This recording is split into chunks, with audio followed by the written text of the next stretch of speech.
Morning, everyone. I am Shashikala. And I'm Yoga.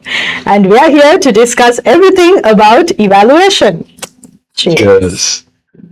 So, Sash, Yeah. to begin with, I would ask, why do you contest? Why do you contest in speech evaluation contest over so many years? Why do I contest? So that's a very good question. For me, it's about why not. Why wouldn't you contest? Because Toastmasters is an amazing platform which gives you a place to express yourself, right? That's true. And then contests. Where else can you get that experience in our, like after school, right? So we've all been in school, we've done different contests, but after that, it's you go to your jobs and that's your daily routine, right? Yes. So, but where else do you get that experience? Yes. Where that adrenaline rush, where you prepare for something, and also something where you doesn't have any monetary value, right? But where else? Like that excitement, nervousness, how to react when you win, most importantly, how to react when you lose. Do you agree with the judgment? Do you not? All of that. Where else do you get that experience? So, to me, it's about why not? And why the evaluation contest? I think evaluation is one of my personal favorites because, again, I go back to corporate jobs. You exercise your brain in different parts of your life in different ways, right? So to me, evaluation is exercising your brain in a very creative way. And personally, I don't get to do that quite a lot at work. So how do you really analyze a speech? What was working? What could have been done differently? It's like when I watch a movie, I always think, oh, I love this movie, but these things didn't go so well, and this is what the movie made me feel. So to me, listening to a speech is that. And at the heart of it, though, it's about why I really want to support someone else. So to me, evaluation is all about how do I get to support someone else? How do I get to make that person a really good speaker? It could be my opinion, but how do I, even in a small way, how can I support someone in their journey? Even if that person is an exceptional speaker. So that's why I contest. Fantastic. I would also add to it saying that, that also gives us an opportunity to compare ourselves and test ourselves to see where we stand. And then maybe we could also develop ourselves even more. I think we have been competing together for a while, and we all have become better because of the people that we compete against, compete with. So I think we're fortunate in District 82. We have some great contestants. Absolutely. We get to go out there with the best amongst the best. So it helps us elevate our game as well. That's true. I think so. No experience like contesting. That's true. That's true. Yeah. So Yoga, now we have all these Toastmasters meetings where we go twice a month. So what's one thing that contesting has taught you, which a regular Toastmaster meeting doesn't? Especially in evaluations now, the purpose of us evaluating in a club meeting is to, uplift the speaker, make them better. But when we go to compete, we also do that. That is the whole purpose of doing an evaluation. But we also, in the side of our mind, we know that this is a competition and we have to win. So we have to see what the ballot asks for, what the competitors are going to do. So I would say you improve yourself during the club meetings in knowing how to help somebody else and so on and so forth. But at the same time, you test where you stand as a competitive evaluator during competition. So I believe that is the difference I see. Okay. Right. So this podcast, I think we can frame it as how do you prep for a contest and what you do during a contest, and also how do you take the learnings forward. So talking about contest prep. Now, if you do a prepared speech, right, you can prep so much. You can write your speech 100 times, you can deliver it 200 times, you can go to different people. That's true. But can you do that in an evaluation contest? Yes. Well, I would say there are things that we can prepare, and that there are things I would say not to prepare. Okay. Right? I would definitely want your take on this too. Now, for example, what to look for is something that we can prepare for. Yeah. If you don't know, if you just say gestures and body language or vocal variety, then we have lost already. Yes. Unless we say it's the stance, it's the movement, it's like it's the pitch, it's the rate, it's the quality of the voice. If we don't go into details, then we have lost already, right? Yeah. So that we can prepare. Okay. In your opinion, what should we not prepare? Yeah. So if someone asks me, can you prepare for an evaluation contest? I think absolutely. Right. But there's also an element which I don't know, which is called over preparing, right? Because at the end of the day, evaluation is an impromptu sort of contest. And when you over prepare, that impromptu element is goes away. And that sort of like brings down the whole thing to That's me. true. So yes, you can prepare. You can, how I would, when I initially started doing the evaluation contest, how I would prepare is I had a group of friends and a few mentors who I would really look up to, who had great detail and eye for evaluation. So I would sit with them, just have casual conversations on what to look for in a speech.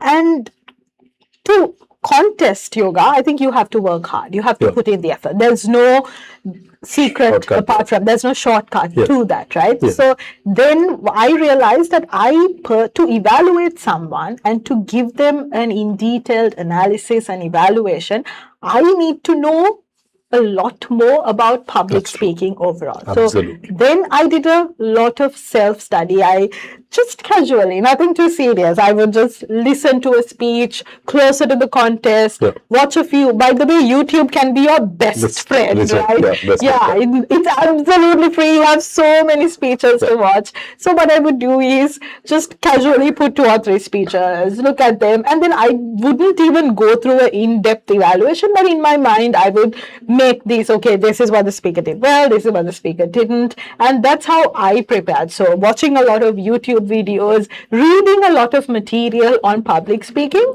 and finding those nuances, and also speaking to close friends who have a great eye for an evaluation.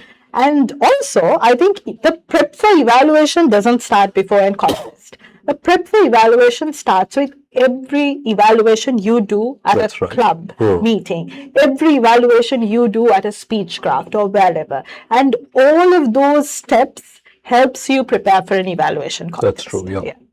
Brilliant. So, one of the most important areas in an evaluation is what you look for. Right. What?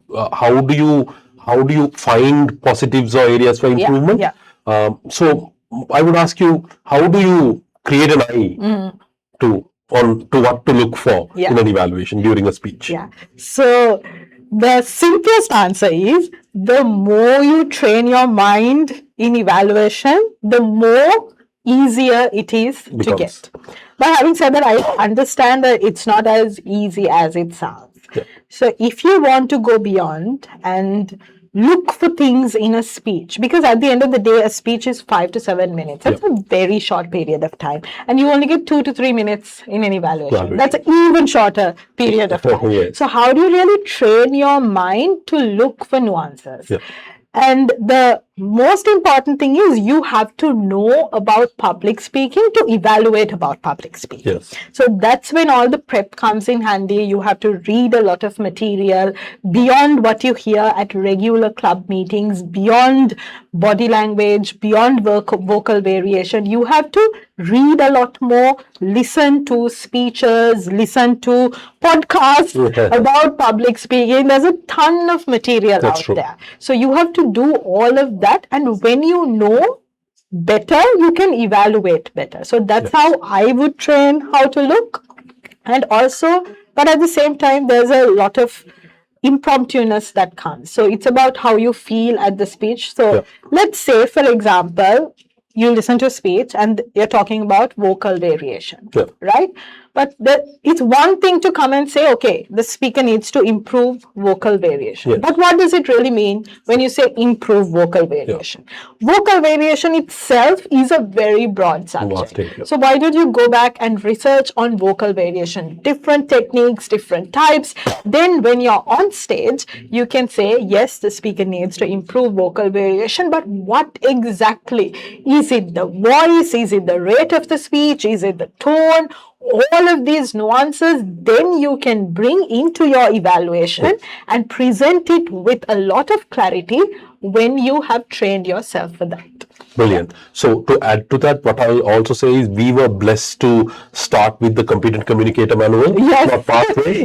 So whenever, before a contest, what I do is I always refer back to the Competent Communicator Manual because it gives us details of what to look for, where to look for, what are the greater details and why it is important. So that is a resource that I will recommend to anybody. There are enough and more Toastmasters now who are young members who have not ever seen a Competent Communicator Manual to always go to it, refer to it, learn from it, and then bring it back to. Not to discourage Pathways. Pathways is great. But in this digital world, it's so easy to, like, Pathways is fully digital, right? So everything is online, so you have to click, find things. But the CC Manual had everything in one place. So if you have any friends who have CC Manuals, I encourage you to talk to them, get a copy of the CC Manual, and then before an evaluation contest, all you have to do is read the pages in the CC Manual and you're actually set. And I think both of us have CC Manuals, so if anyone needs, happy to provide to share. Yes. So we've talked a lot about preparation, right? And then we have all of these techniques in evaluation. Do you want to provide a sense of some of the techniques that you use when evaluating speeches? Sure. So I'll begin with how do I structure a evaluation? So the usual structure that everybody shares is positives have to be, 3 positives have to be shared, and at least 2 areas for improvement have to be shared. I also use the technique of 2 positives and 2 areas for improvement for the simple reason, if I find an area for improvement or a positive that needs a lot of explaining, I'll stick to 2 plus 2. But let's say I don't have it. And whatever the points I have, it is clear to me and to the audience, and it only takes me to explain it easier, I will go for 3 plus 2. So during the district contest, I almost went for a 2 plus 2 because the 2 points that positives I had were almost similar, So anybody who came to me and said, see, you used 2 plus 2 and you're okay. It happens, but that is one technique that I use. Second is how to say the positives and areas for improvement. This is important, right? So a lot of new Toastmasters or contestants, what they do is they talk about the what. Your gestures were good, your speech organization was good, your vocal variety was okay, but they don't go into detail. So what the technique I use is, for positives, I say what and why. What did I like about the speech? What did I like about that point? Why do I like it? Your gestures were great. Why were they great? It also helped us not only hear it, but also see it. So we were part of the journey that you were trying to take us in.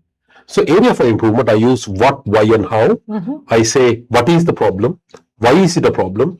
How to improve it. So if I say your voice was monotonous, I'll say most of the time, even though the speech had scope for your voice to vary, you had the voice at the same level. The tone was the same throughout the speech. Why it is a problem? We could sometimes miss what the important parts of the speech are. So for that reason, I would recommend you on these specific instances, use vocal variety in this way so that it will help you to make a bigger impact. So what I have covered is what, why, and how. So these 3 I'll do. So these are some techniques that I use. How about you? I think that's very important, because sometimes we've seen evaluators come and say just the thing. You need to improve this, right? So going back to what we spoke about earlier also, but that hardly means anything. You need to improve your vocal variation. Okay, so what, right?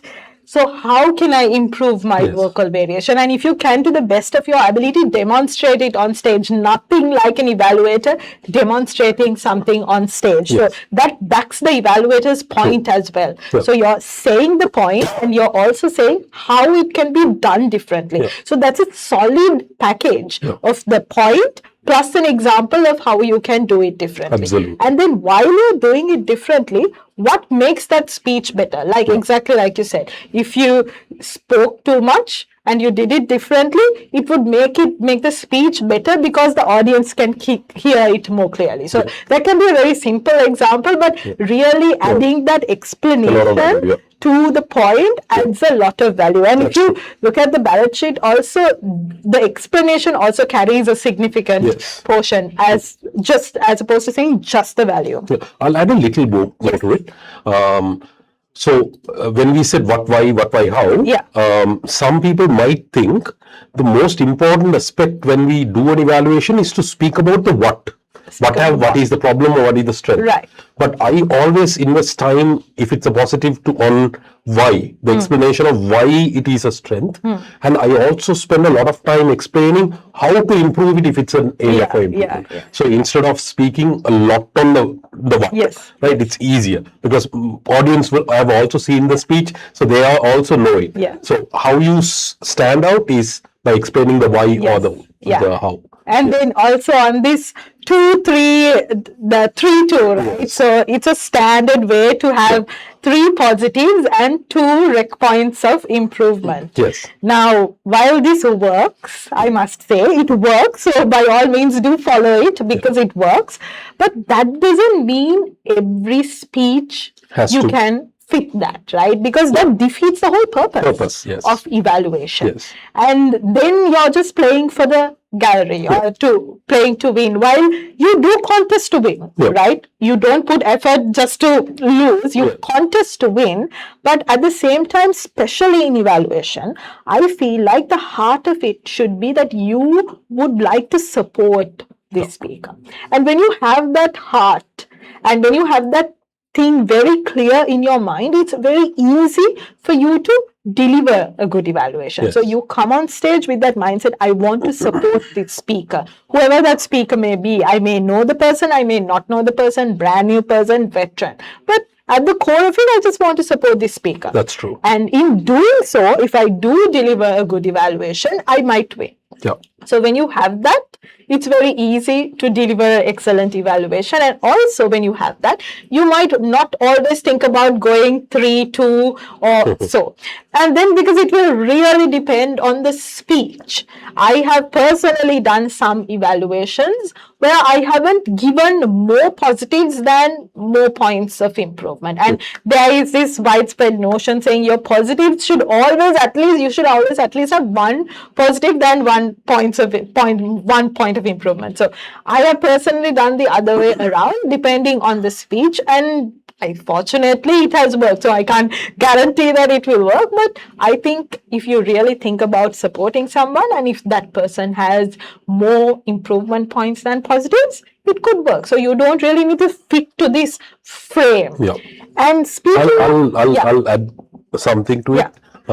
Now we have been evaluating for a while, so we know how to manage that, right? But if you're a new Toastmaster or new contestant, if you try to do that, what will happen is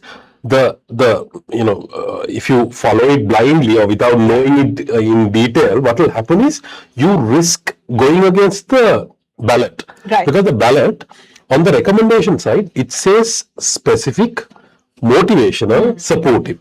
So even the recommendation, they want it to be supportive, right? So and also technique, they want it to be positive, uplifting, supportive, motivational, and so on and so forth. So do not risk going against the ballot, but stay true to what you want to say. Exactly. Like, as you correctly said, don't try to do it just because that's the right thing to do. Yes. And speaking of frames, right? So then a typical frame people think we should follow is have these very creative, over the top opening, and then we have to start with the positives and go to have a transition and go towards improvement, and then again a very creative ending, right? While again this works, I must say works very well.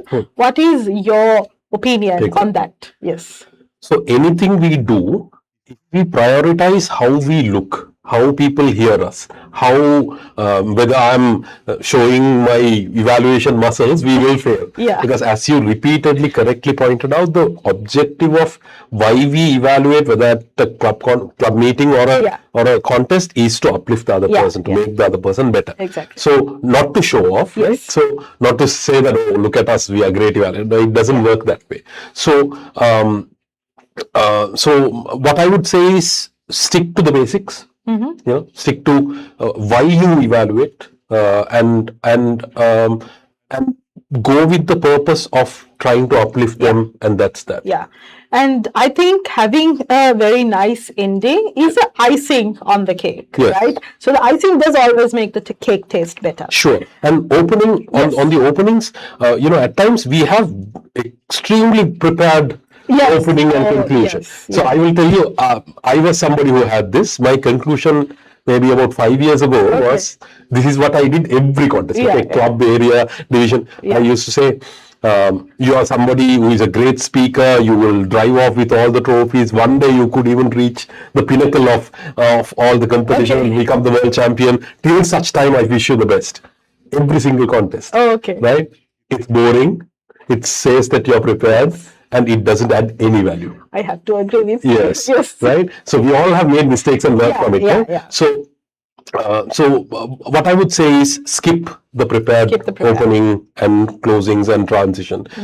One technique that I use is I try to pick something from the speech and then use it during my opening, transition, and also the conclusion. So that shows this evaluation is not something that you prepared yesterday, but you also listened to the speech, and within the given time you related it to the test speech. And it really helps to retain the authenticity of the evaluation, right? As opposed to a prepared speech. That's true. And that brings in so much novelty to what we are doing. So while it's encouraging to have a very creative opening and ending, I think Yoga's point is, do make it about the speech, do make it about that contest itself, as opposed to coming with a prepared opening and a prepared ending. And while it's very easier said than done, right? Coming with a creative opening and ending, to this day I still struggle with it. It's very difficult because you only have 5 minutes to prepare. That's true. So it's very difficult, but at the same time, it's better to even come up with a not so great opening and ending on that day, as opposed to coming up with something which you did prepared yesterday. The speaker talked about tsunami, and we are talking about something with the World Cup finals. Shashikala, on the preparation side, I would ask you, some evaluators tend to over prepare. We touched upon it, but to get a detailed answer, can preparation become a disadvantage? Over preparation can become a disadvantage, because it's like a prepared speech. If you do it 200 times, it can be so in your mind that you almost sound robotic. And in evaluation, if you have done, I made this mistake. There was one contest with the very beginning when you are so new and you're scared and you take contests so seriously, right? When you don't know anything much better. So I was like preparing so much. I think it was like division or district, because you think, oh my God, this is the end of the world, right? And then I was preparing myself, like putting a video and doing timed evaluations, and I was so exhausted. At one point, I almost disliked evaluation because I've done the 5-minute preparation, and my mind was exhausted. So our minds can be tired if we do the same thing over and over again. So that's why it's very important. Yes, put in the hard work. Yes, put in the hours, the dedication, but don't exhaust your mind. It's like don't kill the joy of competing. Right? Don't kill the joy of competition to win. At the end of the day, competitions should be fun. Exactly. Right? You should. Absolutely. Why are you doing this? So we're coming back to that. If like this is not something we gain like any monetary benefit or anything, we're doing this for the joy of it. We're doing this because we love. So if you over prepare and exhaust your mind and body, that's not going to come out on stage. That's true. So contest day, you should enjoy yourself. That's true. Absolutely. Yeah. I also agree. Prepare, but don't over prepare. Prepare what areas to look for, maybe a little bit of how to say things, but don't write down and then memorize and then come and do it. Then you will be doing the same thing over and over, and everybody will know.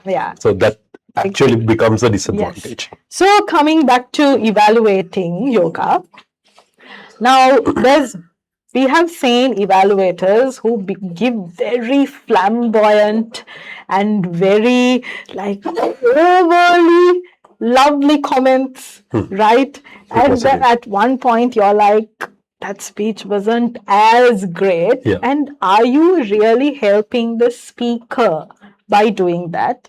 And also, how do you really train yourself to give very critical feedback? Because isn't that the whole point of evaluation? Brilliant question, actually. So we have the tendency to, say great speech. That speech was as if, Dhananjay Etiarachi came up here and spoke. Last year we saw Ravi Uduvela speak. This speech is as good as that. There are people who say all those things. But then they go on to give 5 more areas for improvement. Then it has worked against it, right? So, and when something is great, then why do you even try to give feedback, right? So, I agree. There is this tendency to overcompensate, knowing that you have 3 more areas for improvement to make them feel better. So it's definitely a compromise. But by over praising, we actually are doing a disservice to the speaker. We repeatedly, if we say somebody is great and superb and fantastic, they will start believing in it too. The greater risk is then there is no point of, there is nothing for them to improve. They start believing the hype themselves. So it is our responsibility to make sure what is good, what is great, what is awesome, what is amazing is amazing. It's what is good is not great, what is great is not awesome, right? So we make sure we use the right words. So one of the problems I see is our vocabulary has to improve too as evaluators. So and also stay true to what you want to say. Don't try to overhype. Don't try to be too critical. Being critical is important, but not to be too critical, right? Like if our journeys are different. One of us might be great speakers, one of us might be not. So wherever we come from, we are trying to grow. So be positive, be uplifting, be supportive, be motivational, but don't overdo it. And that's how would you approach it? I think evaluation is an art. How to give critical feedback is an art. Right? So that's why it's very important how you train yourself. And then at the end of the day, you're not only training yourself for an evaluation contest, you're also training to someday when you're the CEO of a company, how do you really tell your CTO that, man, you're not doing such a good job, right? So that's when evaluation will actually come in handy. So it's very important, it's very practical in that sense, evaluation. That's another reason why I love, right? It's not only in your corporate setting, it's also in your personal life. How do you tell your wife or your husband, this thing, you're working, right? So evaluation really comes in handy. But it's also very important that we don't overpraise. Like I really like what you said about the words. Sometimes people use fantastic, best speech ever. Does that really help the speaker? So go back to why you're evaluating, the heart and core of it. It's to support someone, right? It's not only to win. And I don't think using such words will help you win either. So it's very important that if something isn't working, you say it as critically as you can.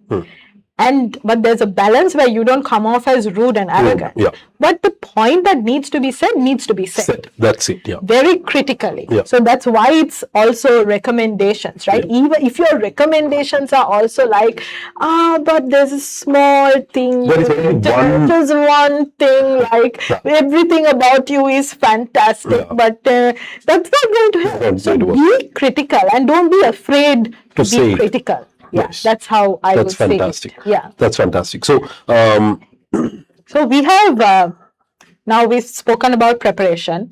We've spoken about a little bit about the content and being critical, etc. Now let's say on the contest day, the speaker is speaking, and then suddenly the contest master says, you have 5 minutes, right? 5 minutes. And those 5 minutes go like 30 seconds. Right? What do you do? So during the speech also I'm taking notes. Taking all the points that I can take in, and what I do is, according to the competent communicator manual, like I write down organization of the speech, getting to the point, language, gestures, body language, vocal variety. I take notes under these topics. Areas for improvement, I'll record it too. So when the speech is over, I already have a list of things that I have noted. Right. And during the 5 minutes, what I am primarily doing is to figure out which points to share. The initial days when I was competing, I ran the risk of only writing what the points should be during the 5 minutes, and that was not enough. So during the 5 minutes, I'm most of the time figuring out which points to say and how to say it. Right? What are my recommendations? What are the positives, and why am I saying this is a good thing? Right? So that is what I do during the 5 minutes. And then figuring out what the opening is, what the transitions are, and what the conclusion is. This is where preparation is required. This is the greater risk. If you know how to take notes during the 5 minutes, you have already succeeded. Don't wait for the 5 minutes to figure out what the points are. You already have something in the first 1.5 minutes. If you can figure out what are the points you're going to make, and then the opening, the conclusion, and the transition, then I think you are in a better place. How do you do it? So I think that's where preparation comes, and that's why you should do timed evaluations for the 5 minutes also when you're preparing. And so for me, it has worked in a few ways, I must say. Sometimes even before the 5 minutes start, I am 100% sure these are the points I want to say. And then it becomes very easy. So 5 minutes is more about structuring, figuring out an opening and conclusion and all of that. But to be honest, there have been speeches, like especially at like a district level, where even when the 5 minutes start, I am not sure of the points, right? So I don't think you can always prepare saying when the 5 minutes start, you will always know. So it really depends on the quality of the speech as well. And the higher you climb in the ladder, it does get tougher. So, but I agree with you, at least within the 1.5-2 minutes max, you need to be sure of what point you're going to talk about. So then you have the next few minutes to figure out the structuring of it. Because figuring out a point is just like half the battle. But how do you structure that point? How do you say it? How do you say where, the why, all of these things which we previously discussed? How do we say all of that? That's structuring each point. And how do you ensure the entire 2 to 3 minute evaluation is structured properly? So I would at least leave 3 minutes for those and then figure out the points in the first 2 minutes. Brilliant. So Sashi, now do you also strategize how to use the time, the 3.5 minutes that you have during the evaluation?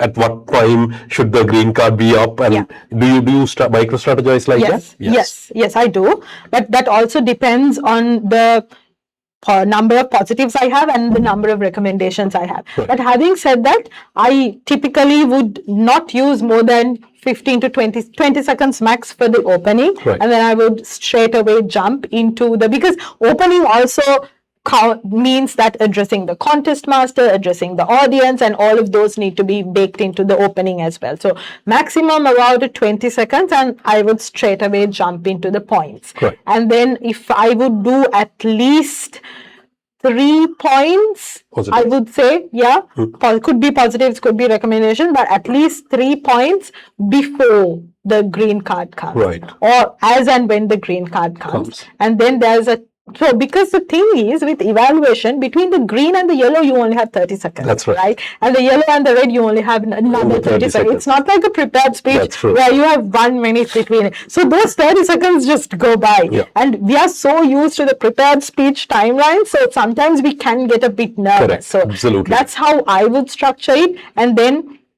ideally, you should wind up right before the red comes. Why I say ideally, because it doesn't always happen. But the thing is, when the red comes, this is where it gets tricky. A lot of people tend to get nervous. And naturally so. That's because you don't know how long 30 seconds are. Yes. Right? So if sometimes something I would do is like know exactly what 30 seconds are. And what do I mean by that? I put the stopwatch on my phone and then I do nothing for 30 seconds. Right? That's when I realize what 30 seconds are. I put my food in the microwave and know what 30 seconds are. Yes. So when you're doing nothing and you're staring at, then you realize what 30 seconds are. So if something goes wrong, you're fully in control of the 30 seconds and you know when to wind up. Sometimes we've seen speakers, the red light is there, but the speaker remains very confident and they do actually finish before 2 plus 30. Yes. That's because those speakers know what 30 seconds are and are in control. But having said that, it's always wise to finish as soon as the red comes. Right? So that's you're in no danger zone. Yes. But this is for if something does go wrong. So I do something very similar. Okay. I really liked your timing. So I divide the evaluation into a few parts.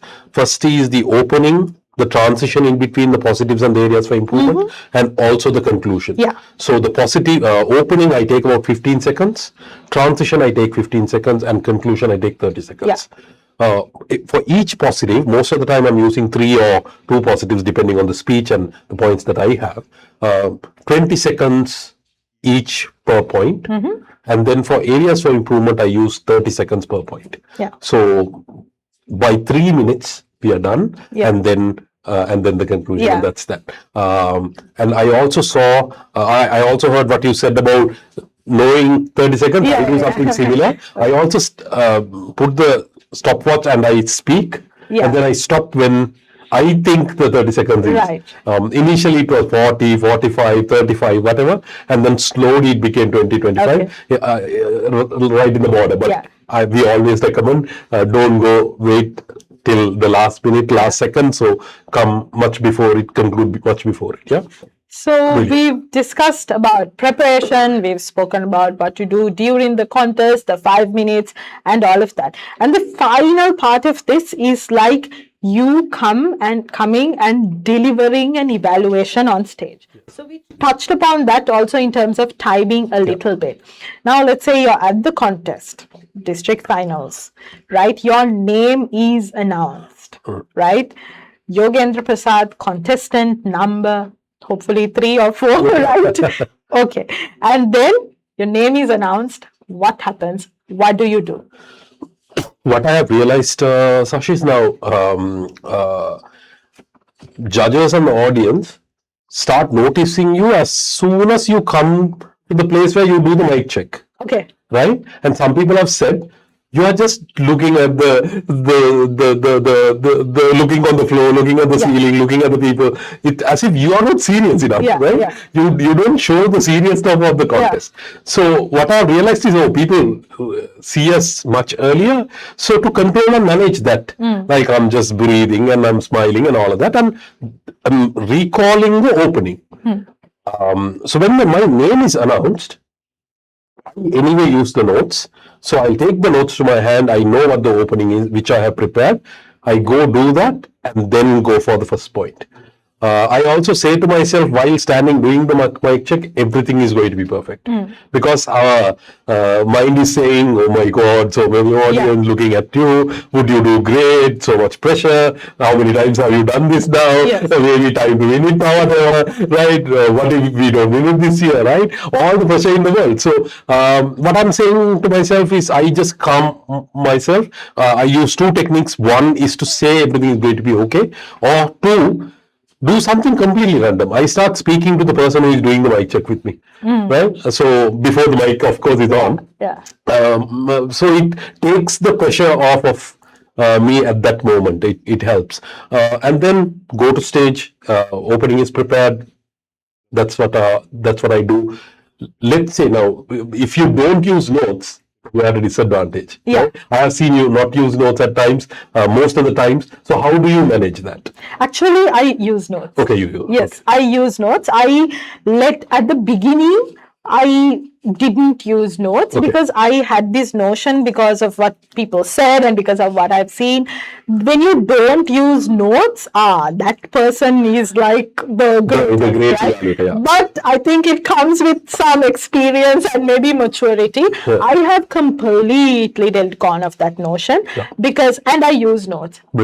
Because my objective is to help the speaker. That's right. And when I have notes, I can actually add more detail, right? So there can be people with a great mindset who can do the same without notes. So kudos to them, but I am not one of them. Yes, I am genetically not made in that way. So when I have notes, I know personally I can add more value. And to me, evaluations is about that. So I use notes. And also I'm just much more comfortable. Yes, it's awkward if you have this sheet of paper and it's covering your face and all of that. But if you know how to use the notes, like fold the paper, ensure that it's in your hand, and make sure that you can also read the notes. Right? That's the last thing you want if you can't read your own handwriting. So I've written it clearly and I folded it, and it's not a distraction. But it's an aid that helps me deliver a good evaluation. And I don't think using notes or not using notes should be the deciding factor of an evaluation. To me, that sounds a bit crazy. If you're judging the best evaluator based on notes, that makes no sense to me. So do whatever that helps you feel confident, helps you deliver the best evaluation you can on that day. That's it. That's how I feel. That's it. Brilliant. So, I think time is running out, but we do have this one last segment which we would like to do, right? So it's called Truth or Myth, right? So we have a few points which we will say, and then we will say to each other, and we can say, is it either the truth or is it a myth, right? And we will not go into greater detail. We will not go into greater detail, just defending the point as to why. Like few seconds. We will just say truth or myth. Yes. Okay. So I will ask you the first question because this applies to you 100%. Okay. You need to dress well to win an evaluation contest. Truth. Not dress expensive, but dress well so you feel good and confident on stage. For you, not for anyone else, for yourself. That's right. Okay. The evaluator who finds the biggest flaws usually wins. Truth or myth? Myth. Okay. Why is because speech evaluation is not an exercise of finding flaws. Yes. So you should always give 3 strengths and 2 recommendations. I think we discussed it. Myth. Yes. Myth. Okay. Humor gives you an advantage. This one's for you. Absolutely. It gives because it also makes people feel comfortable. It's not too aggressive. I use it often. First evaluator is at a disadvantage. Truth. Yes. There's the first no matter what you think, mathematically, the first evaluator is at a disadvantage. But having said that, you can't control the situation. So you need to train to be the first evaluator. You have to strategize. Yes, but are you at a disadvantage compared to the last? I mean, obviously, yes. Okay, you need to win. You need a catchy structure to win. Not necessarily. Basic is better. Okay, basic. Stick to the basics. Stick to the basics. A contest evaluation is basically another prepared speech. Absolutely not. Please don't do it as a prepared speech. So that's a myth. Experienced contestants. Okay, this is an interesting one. Okay, experienced contestants have a good advantage in winning, or what we call the halo effect. Truth or myth? Truth. At times, the halo effect, of course, works. But if you're new and you bring a fresh perspective, your chances are much higher. So diplomatically answer. Yes. So that's some truth to I would it. say, yeah, there is definitely truth to it. That's some truth to it. Yes. But the trick is you be as good so you can't be ignored. Yeah, that's it. Yes. You should never disagree with the test speaker. You should disagree with the test speaker. If you have to. If you have to, yes. Yeah, good. And please do. We make keep things interesting. Interesting, yes. Okay. Delivery matters more than the quality of your evaluation. Not necessary, not at all, because myth, absolutely, because it is the evaluation that matters, how we help the speaker. Yes. So confident delivery matters, but it does not matter more than the quality of your evaluation. If your evaluation is bad and you're a great speaker, pointless. Yes. Okay. The judges decide whether you win in your first 30 seconds. So I'm not a judge, but I'm hoping that's a myth, because there's so much more to your 30 seconds than your first 30 seconds. Yeah. Yes. What if your first 30 seconds are bad and then the next 2.5 minutes are great? Yeah. Exactly. Don't ignore the letter. That's right. Okay. You can over practice for an evaluation contest. Truth or myth? Truth. Yes. Okay. Don't overdo it. Yes, don't overdo it. Okay. Last one. Okay. Winning an evaluation contest involves luck. Truth. Yeah. Like everything in life, there's a luck element to it, from which number you get to how you're feeling on that day, how good the test speaker is, how familiar you are with the content. So that's some truth to it. It's easy to say luck doesn't matter. But yes, it but it does. It does. Yeah.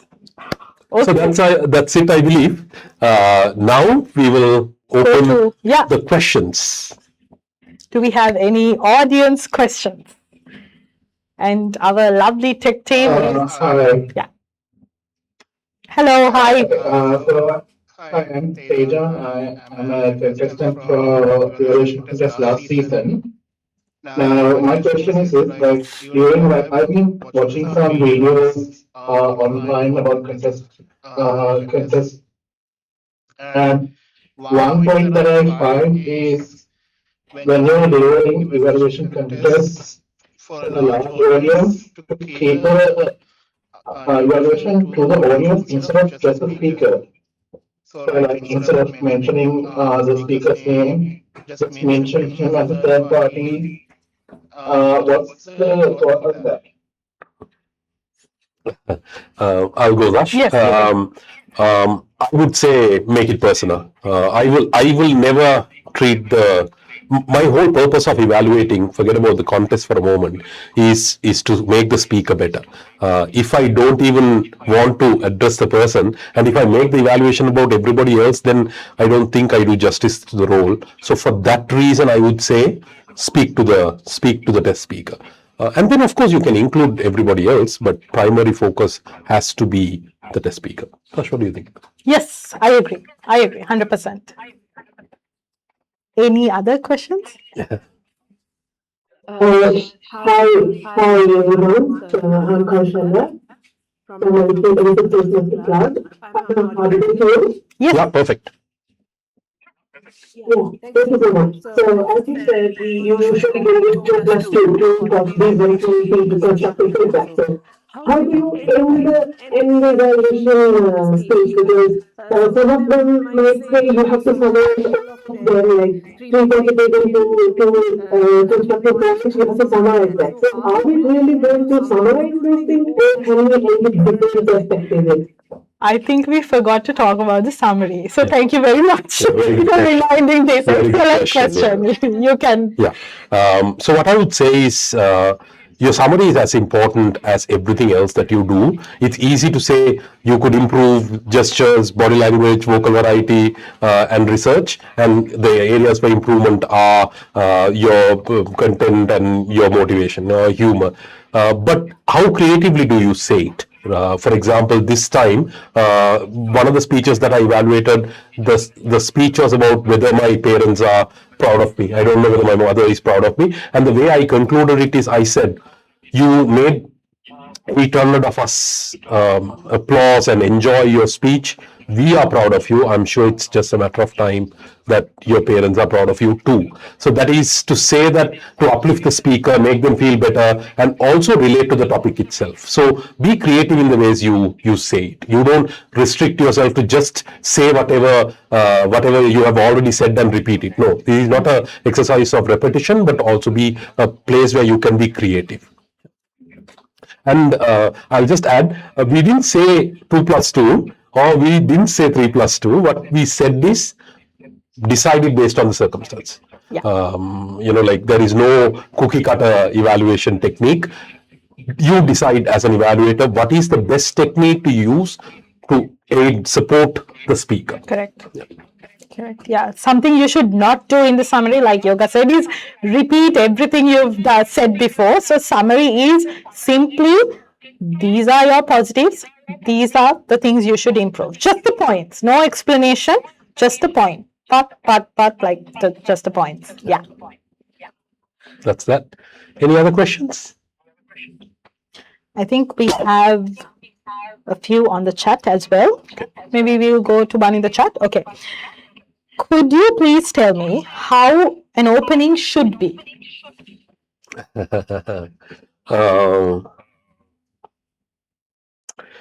What I do is I relate it to the speech. Yeah. I don't start with saying, dear contestant, dear judges, I'm so happy to be here. I'm very happy to be here. Yeah. I only have 15 seconds to make an impact in that area. So I try to use humor if possible. If not, I focus on the speech and relate to it.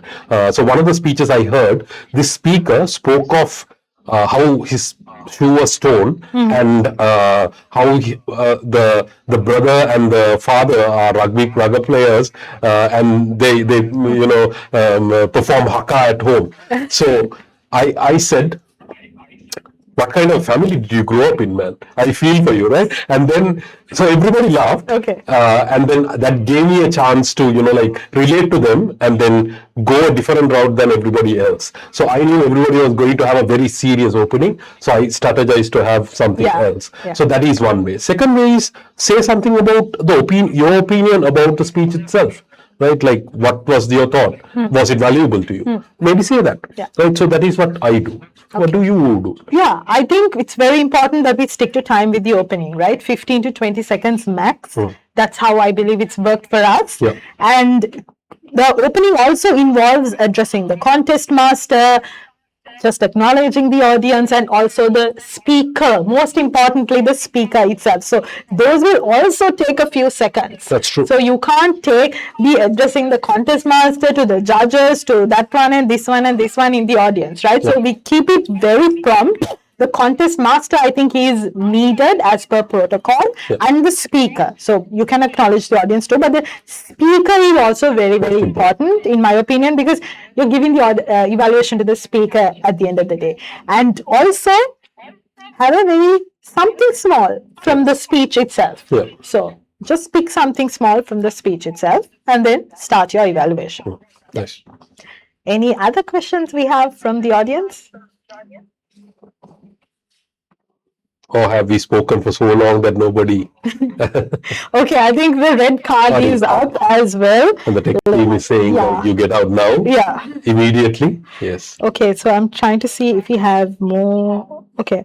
Please give a clear example of a great conclusion for an evaluation contest. I think we did, right? Like we said... Yeah, we touched upon it. We touched upon it. Yes. Okay. One last question that just came up.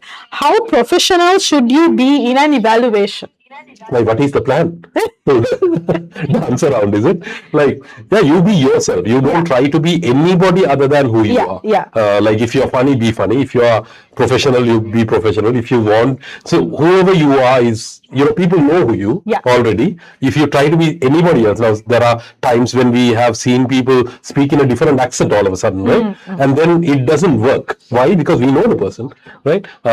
So my suggestion is you be who you are. Yeah. It doesn't matter what other people think. Yeah. You are here for the speaker and for yourself. So be true to that. Yeah. So be true to yourself, very important.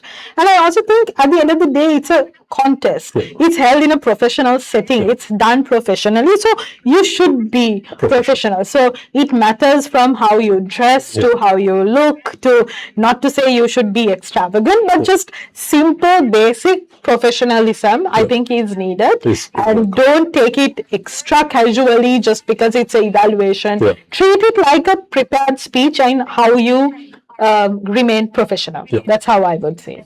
Yeah. Agreed.